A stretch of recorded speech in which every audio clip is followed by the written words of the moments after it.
ওং নমো ভগবতে বাসুদেবায়।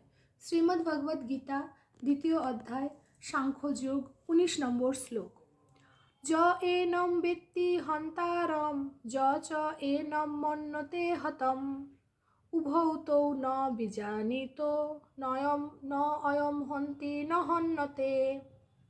অর্থাৎ যিনি জীবাত্মাকে হন্তা বলে মনে করেন অথবা যিনি একে নিহত বলে মনে করেন, উভয়ই আত্মার প্রকৃত স্বরূপ সম্পর্কে জানেন না।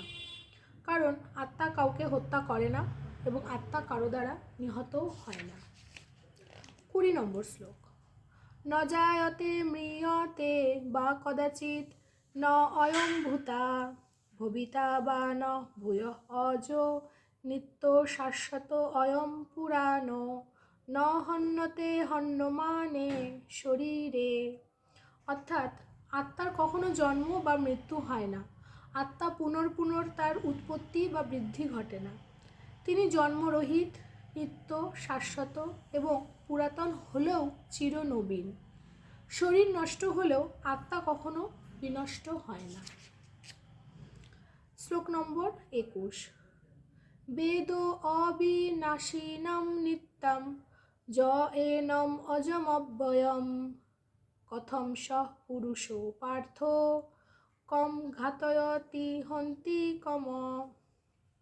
অর্থাৎ হে পৃথার পুত্র পার্থ, যিনি এই আত্মাকে অবিনাশী, শাশ্বত, জন্মরহিত, অক্ষয় বলে জানেন, তিনি কিভাবে কাউকে হত্যা করতে পারেন বা হত্যা হতে পারেন। শ্লোক নম্বর 22। বাসাংসানি জীর্ণানি যথা বিহায় নবানি গৃহ্ণাতি নর অপরাণি তথা শরীরানি বিহায় জীর্ণানি অন্নানি সংজাতি নবানি দেহে। অর্থাৎ মানুষ যেমন পুরাতন বস্ত্র পরিত্যাগ করে নতুন পোশাক বা বস্ত্র পরিধান করেন, দেহীও তেমনি জীর্ণ শরীর বা পুরাতন শরীর ত্যাগ করে নতুন দেহ ধারণ করে। ব্যাখ্যা। এই শ্লোকটি অতি গুরুত্বপূর্ণ এবং আমাদের স্মরণ করার মতো। এখানে ভগবান শ্রীকৃষ্ণ স্বয়ং অর্জুনকে বলছেন যে আমরা যেরকম পুরাতন বস্ত্র পরিত্যাগ করে নতুন বস্ত্র ধারণ করি, আত্মাও ঠিক তেমনই একটি বস্ত্র পরিত্যাগ করে অন্য একটি বস্ত্র পরিধান করে। অর্থাৎ একটি দেহ ত্যাগ করে অন্য দেহ ধারণ করে। এবং ভগবান এখানে পরিষ্কারভাবে বারবার একটিই কথা বলছেন যে আত্মা অবিনাশী, আত্মাকে নিহত করা যায় না এবং আত্মা কাউকে হত্যা করতে পারে না।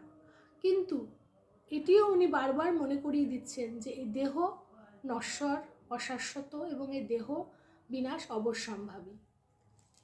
রাধে রাধে।